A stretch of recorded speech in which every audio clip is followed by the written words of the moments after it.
Bom dia, pessoal. Meu nome é Caterine Rios. A Nadine apresentou todo o meu histórico e aí eu vou explicar algumas coisas antes de começar a palestra, né? Eu fiz a minha graduação na Universidade Federal do Maranhão. Eu estudei fragmentos urbanos e desde a graduação eu venho tentando entender como é que são essas relações florísticas do Maranhão, já que ele está nesse ecótono na área de encontro de Amazônia, Cerrado e com as manchas de Caatinga. No mestrado que eu fiz em Pernambuco, a gente continuou nessa linha de pesquisa, só que foi mais focado para fragmentos florestais em áreas de transição de Amazônia e Cerrado. No finalzinho do mestrado, teve o zoneamento ecológico do estado do Maranhão, onde a gente também tentou identificar as áreas de Cerrado do Maranhão, as áreas de Amazônia, e nessas andanças pelo estado, a gente chegou ali no limite do Piauí e foi entendendo os enclaves de Caatinga e vendo a necessidade da gente delimitar melhor essas manchas de Caatinga. Então, quando eu cheguei no doutorado aqui na UFMG, em Minas Gerais, o que se pensou foi como que a gente pode identificar essas áreas, entender a diversidade delas para Caatinga, para também pensar em estratégias de conservação. E aí, dentro disso, eu trouxe para vocês uma palestra intitulada Biogeografia da Transição Caatinga e Cerrado no Maranhão, que, na verdade, é um recorte de um projeto aprovado pelo FUNBio, onde a gente tem o objetivo de identificar floristicamente as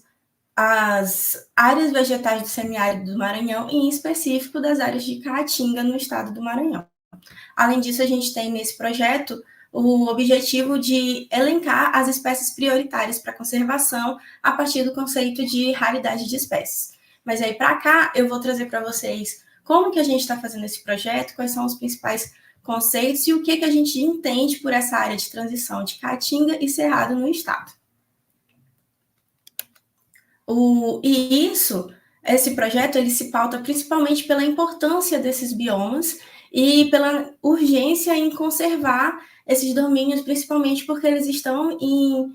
polos de pressão antrópica, né? O Cerrado ele já cobre cerca de 25% do território brasileiro, a Caatinga cerca de 11%, só que principalmente a Caatinga tem pouquíssimas áreas delimitadas como unidades de conservação, são áreas que tem uma ampla heterogeneidade climática, edáfica e topográfica. A Caatinga, em específico, até pouco tempo, se entendia que tinha baixa diversidade, mas hoje em dia já se entende que a Caatinga é um domínio que é um complexo de mosaicos ambientais que resulta numa ampla heterogeneidade e também resulta no elevado endemismo, né? Então, já se estima mais de 500 espécies endêmicas só para a região da Caatinga.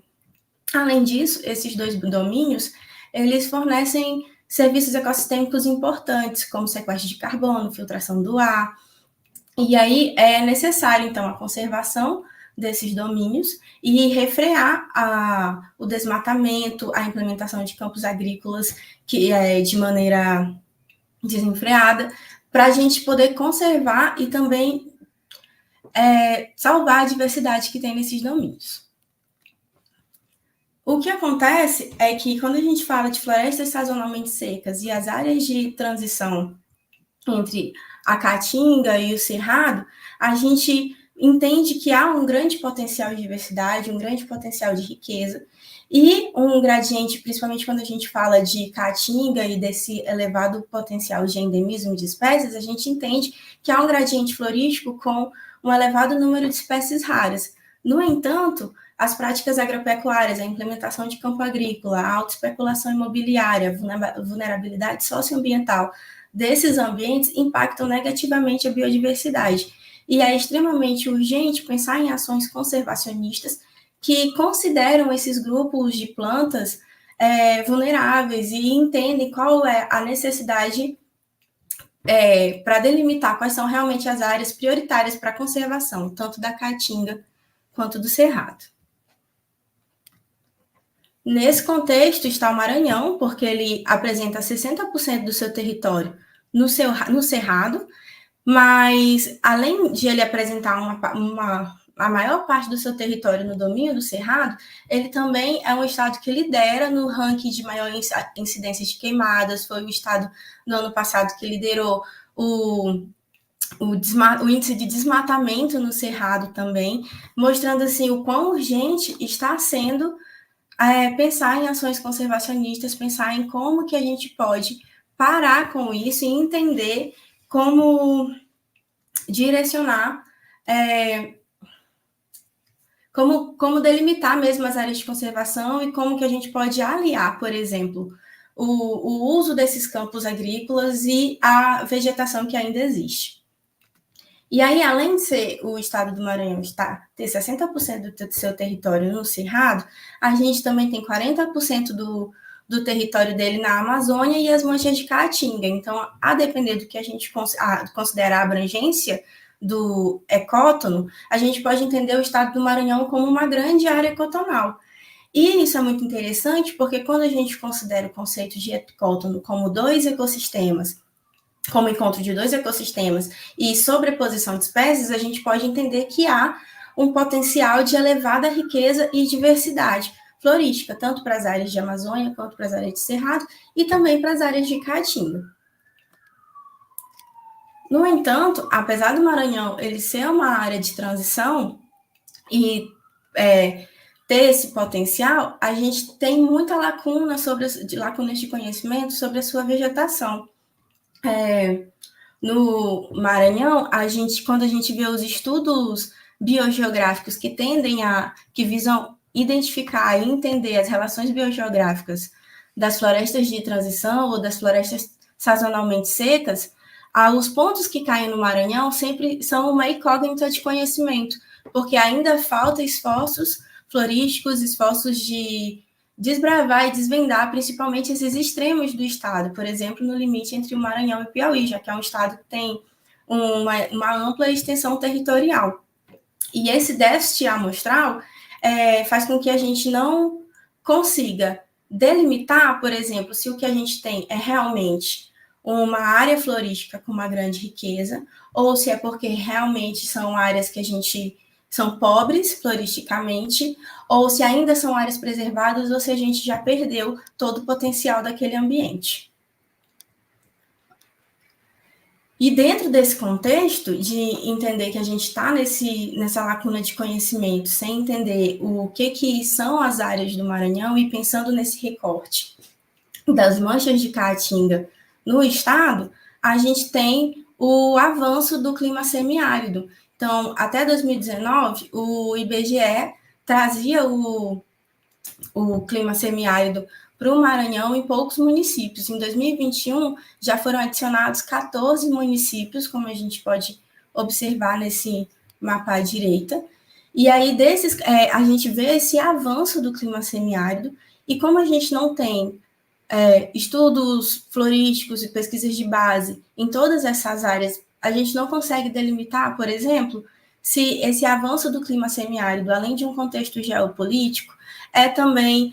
resultado da aridez da vegetação, da desertificação, que se a gente está perdendo mesmo espaço da vegetação, a gente consegue imaginar, mas a gente não consegue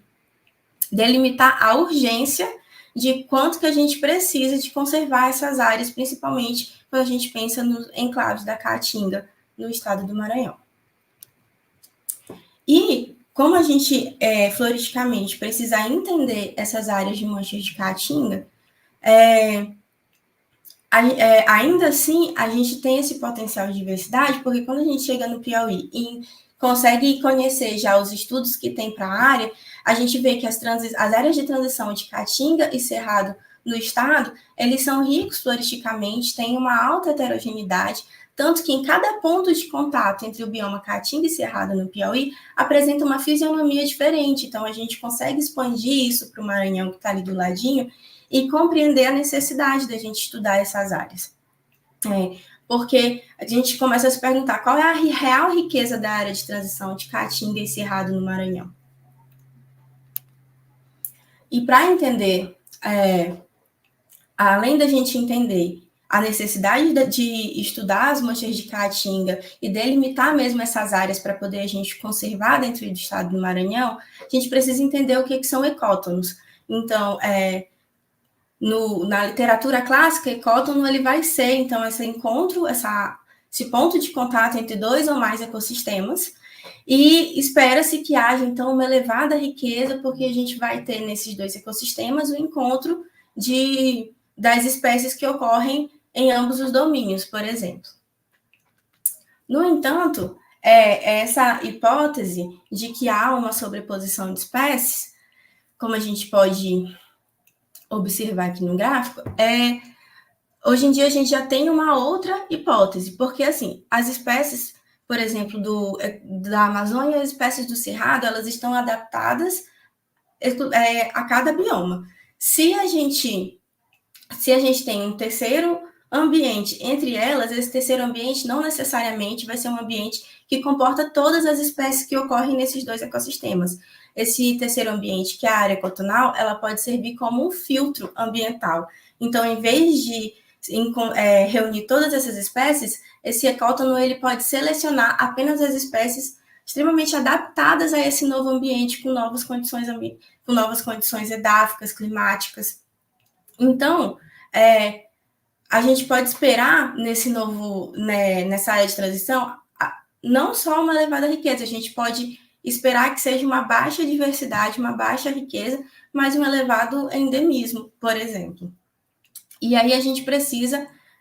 identificar nesse contexto de que existe a possibilidade das manchas de caatinga e das áreas de transição de caatinga e cerrado no Maranhão. Existe a possibilidade de ser uma elevada riqueza, mas existe também a possibilidade de ser uma baixa riqueza com um elevado número de espécies raras, por exemplo. E esse, então, é o objetivo do projeto do Funbil para o estado do Maranhão. A gente vai, então, identificar floristicamente essas áreas de caatinga e cerrado, delimitar quais são esses enclaves de caatinga no Maranhão, entender quais são as influências, por exemplo, se essas áreas elas estão floristicamente mais similares à caatinga ou cerrado, ou se ela realmente é uma área de ecotonal, e principalmente a gente vai selecionar as espécies com prioridades para conservação, baseado, por exemplo, na vulnerabilidade dessas espécies, no status de conservação, no número de indivíduos, para assim a gente ajudar os tomadores de decisão e pensar em ações conservacionistas para essas áreas, pensando que com a expansão do agronegócio, do desmatamento, a gente está cada vez mais perdendo esses ambientes. E aí, como que acontece essa pesquisa? O projeto,